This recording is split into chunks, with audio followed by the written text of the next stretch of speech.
In today's presentation, we're going to be doing a comparison between the Model 68 Springfield Trapdoor in 5070 and the Snider Mark II 2-star in 577 Snider.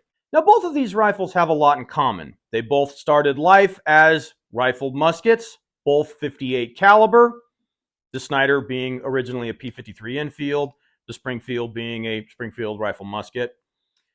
But the Springfield was sleeved and narrowed down to 50 caliber, where the Snider, they kept the 577 bore.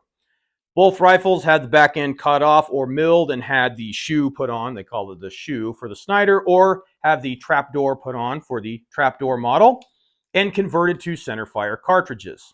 So as far as both these rifles are concerned, they're pretty evenly matched. The Snider weighs in right at 9 pounds even. Of course, that's unloaded, where the Springfield weighs in at 9.4. The Snider rifle measures 50, well, let's call it 54 1/8. And the Springfield measures about 51 1/2. So the Snider is about a half pound lighter, and the Springfield is roughly 3 inches shorter. Not really a whole lot of difference there, but when I do pick them up, I can tell that the Springfield is a little beefier. As far as the cartridges that we're going to use in this particular video, I have a couple of different kinds. I do have the full service charge 70 grain load for the 5070 with a 450 grain projectile. And I have a little bit lighter than service charge for the Snider, which is 65 grains of 3F with a 600 diameter projectile, which isn't exactly right. The Snider, of course, would have used a 577, what we would call a mini ball or a Burton bullet, with a plug that expanded it and all that, much like the original P53 Enfield would have used, except it was in a cartridge. That's a whole nother story. I don't think I need to get into all of that. And I also have some smokeless and what we like to call full semi-smokeless loads for the Snider. Now, don't bother clutching your pearls and leaving me a comment saying something like, I would never run smokeless in my Snider. Fine, do whatever you like. This thing seems to work fine with the full semi-smokeless loads. So, here's how it went. All right, so we've got our Snider ready to go. These are 65 grains of 3F homemade powder and a 600 diameter projectile. We'll see what the velocity is. These should be a little less potent than the full service charge.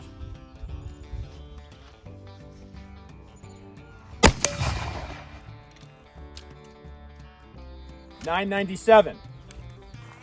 Sorry, I thought for a second it was a muzzle loader. Put it back down and was ready to grab that not ramrod.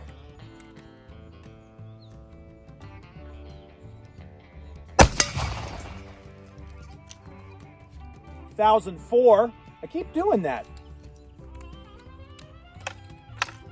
It's got the feel of a muzzle loader. Well, once upon a time it was.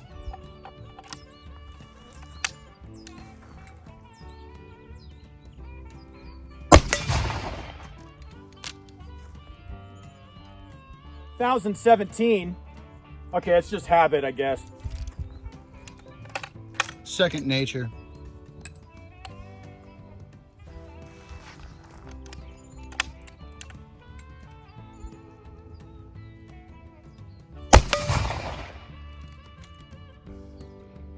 .1027. Can't help it. I don't know what to tell you. All right, last one.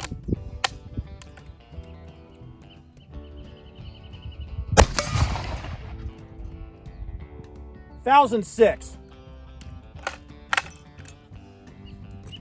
All right. Now let's try the trapdoor.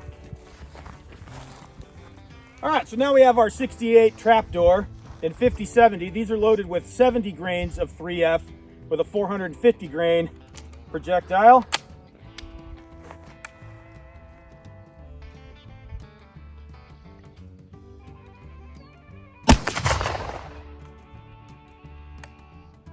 .1006. I reckon that went high. Is that 1006 number right? Well, that's what the last Yeah. round of the Snider read. Okay. So, try again.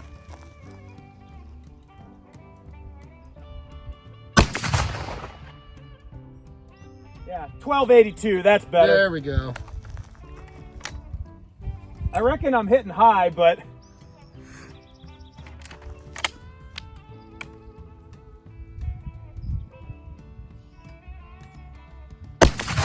Oh, just under it. 1305. Yeah, so aim low, but not that low. Exactly.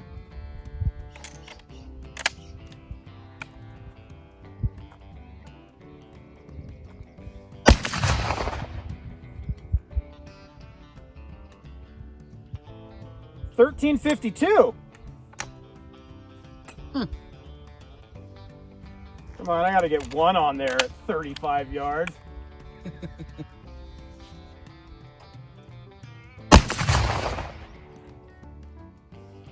$12.90. $12.99.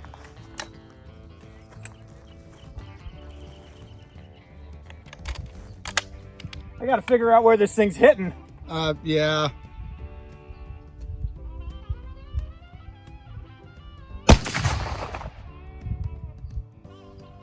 $13.86. I think that was high because I saw dirt behind that big buckwheat bush back there. Or whatever the hell that thing is. I better figure it out before I try and put it on paper. Yeah, yeah. So we're gonna put this thing on paper and see, well, first where it's hitting. So I'm gonna aim at the blue X and see where that puts us. We're at what, 35 yards right here? All right.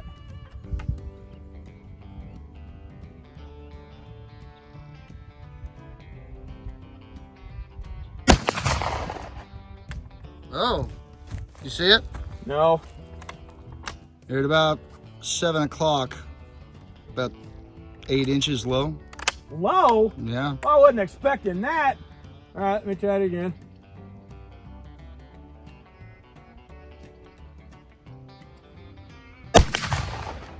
Oh, well, that looks like it was smack dab on the X. All right, let's see. It just seemed like I had flyers, but So that almost looks like it's a little sideways. Yeah, I'd say so, man. But I didn't notice it when we did the Cabin Fever Challenge. That one, I was aiming right here, and that's where the second one went. Well, that looks great, but that looks like it was tumbling. Let's try a couple more and just see what we get. Okay. Let's try it with some wimpy smokeless loads. Okay. See what we get, if anything different.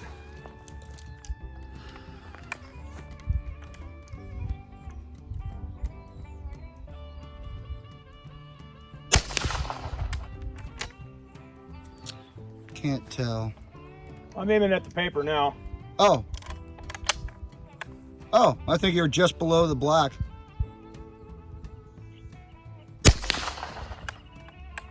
That looks like it went through the black.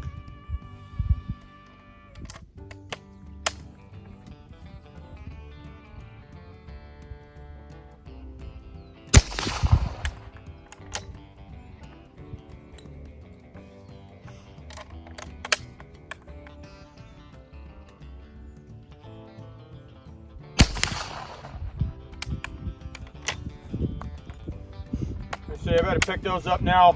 Can't afford to lose them. That's more like it. Yeah, okay. That's a little bit better, I would say. They definitely don't appear to be tumbling. Just that one down there we checked. That one almost looks like it's a little sideways, but Yeah. at least this is about point of aim. Yeah. Right here, I was aiming a little low. That's the first one, I think. So, let's try the Snider now. All right.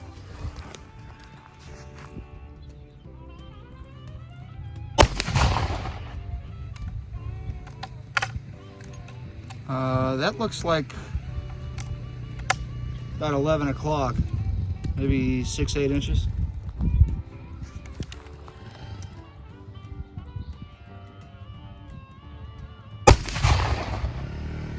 I think I yanked that one, but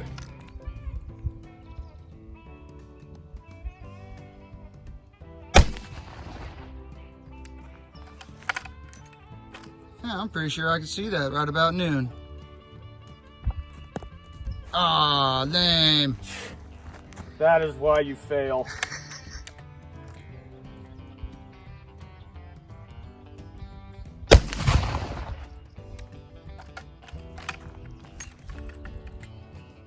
I think that was about 3 o'clock right outside the black. I see it over there. Yeah.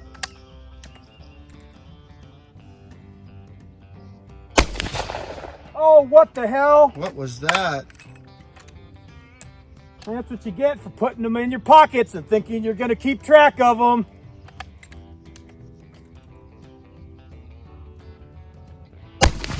Yeah, that's how it's supposed to sound. Mm-hmm. All right. Let's go have a look. I could be wrong, but I'm willing to bet that that was that one lone smokeless load that that managed to get in there. Yeah. But as far as offhand, Not bad. there it is. All right, so I'm going to load and fire this as fast as I can and still hit the target. And we'll time it to see which one's faster, this or the trapdoor. So here it goes.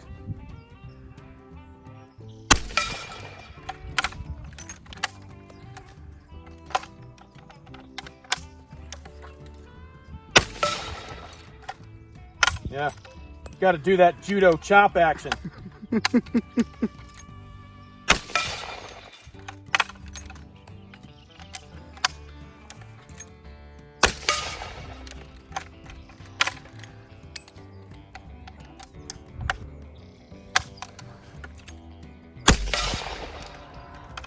All 5. All right. It's a little, that extra step of having to get the cartridge out, I think is going to add some time compared to the trapdoor. And Yeah. we're at 39.8 yards according to the thing. I think that's close enough to say 40. We're going to round up and call it 40. Yeah. All right. Now we'll see how we do with the trapdoor.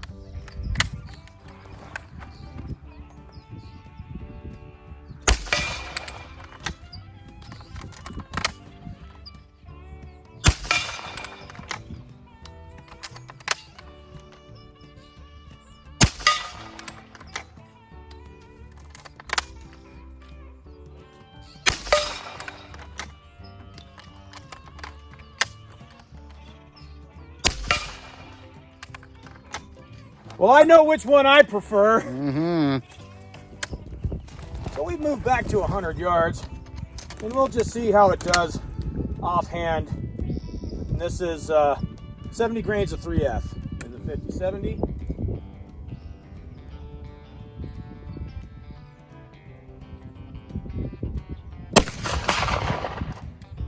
That looked like a hit. Rocked it.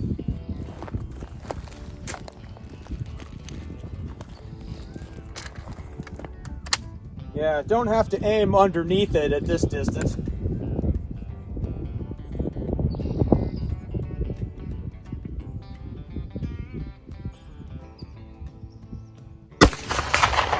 Dang!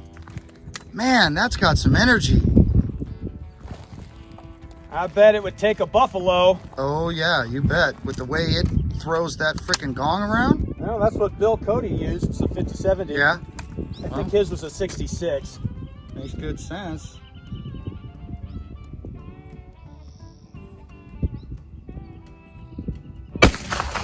Ah!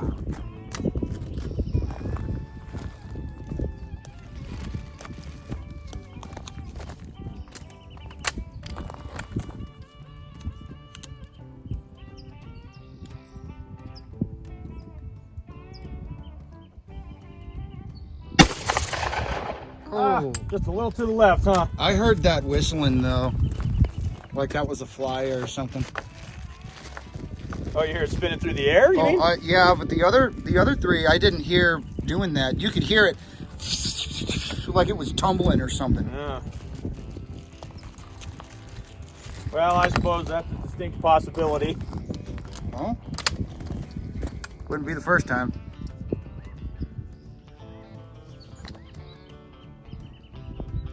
I don't know where that one went. Yeah, I'm not even sure.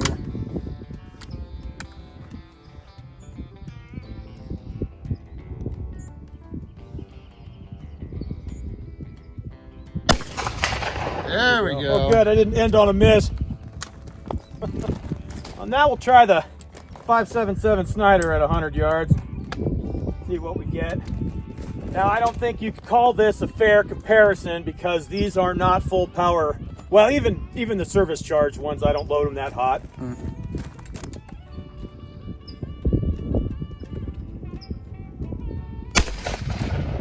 Oh. That looked like it was high. Well, I was aiming high thinking I'd have to lob it in there.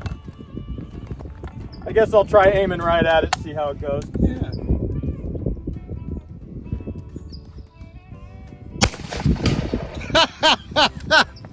Wow, point of aim at 100 yards? Ain't that something? Nice. Well, I shouldn't get ahead of myself. I could miss all the rest of them.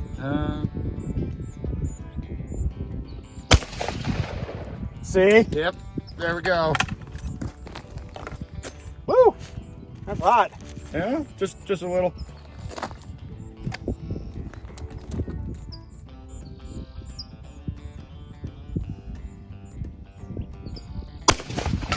There we go.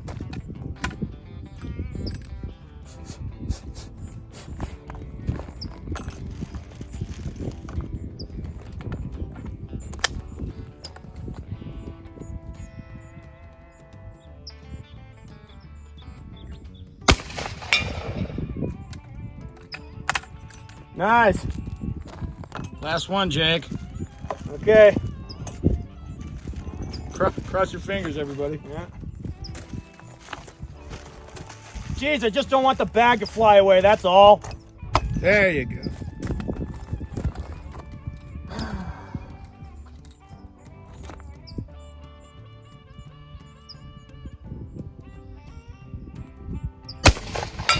Whoa! Nice. I'll take that all day long.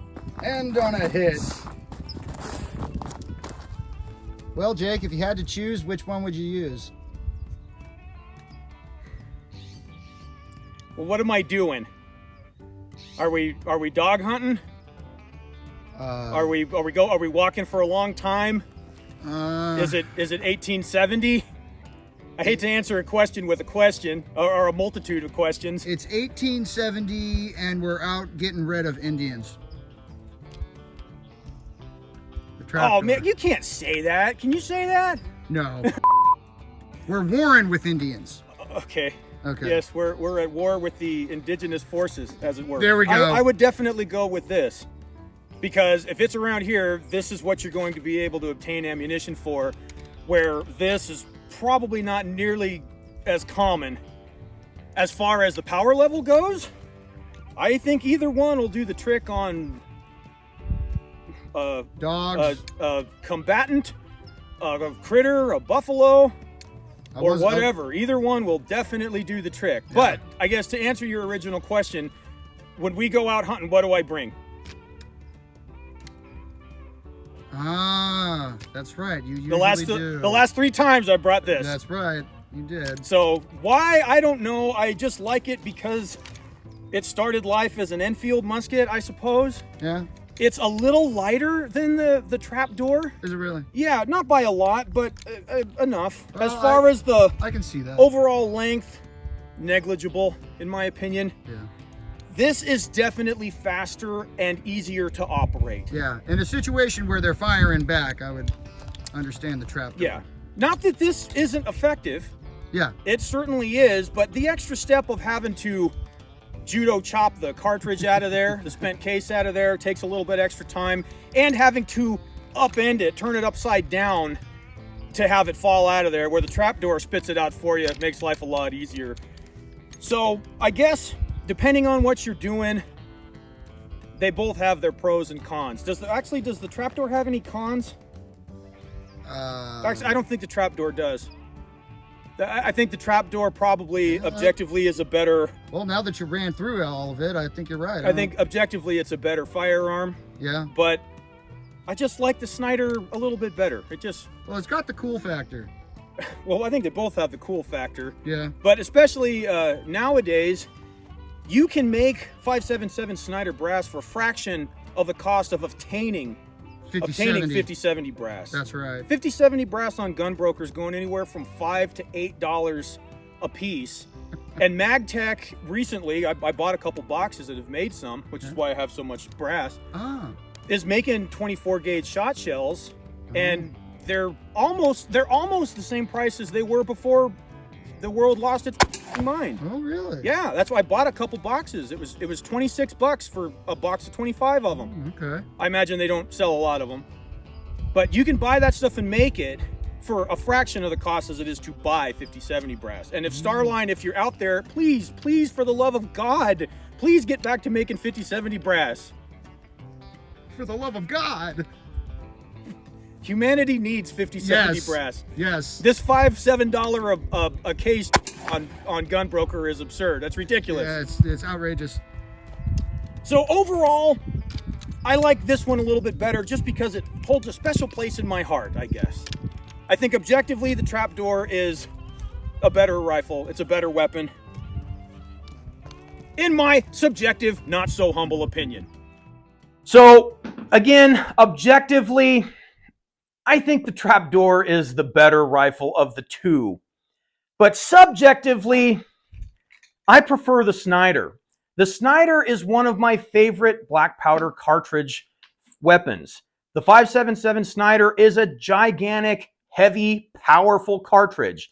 And one of the things about it, especially if you're not relying on the expanding Minier Burton ball deal, if you're using a flat base 60 caliber cartridge, projectile, you could load it up or down. There's so much case volume. You could load one of those 5.77 Snider cases with like 120 grains of powder. Not that I recommend that, but you can do it if you wanted to. It's actually pretty versatile, provided you load your own ammunition, which, by the way, if you are going to own either one of these, is definitely a must. So overall, they're both great weapons. They both function well. But if I was fighting the indigenous forces, I'd take this one. If I'm out hunting out in the wilderness around here for sport or fun, I take this one. So as usual, folks, if you thought this video didn't suck, do me a favor and hit the like button. Consider subscribing. And if you did think it sucked, go make your own damn video.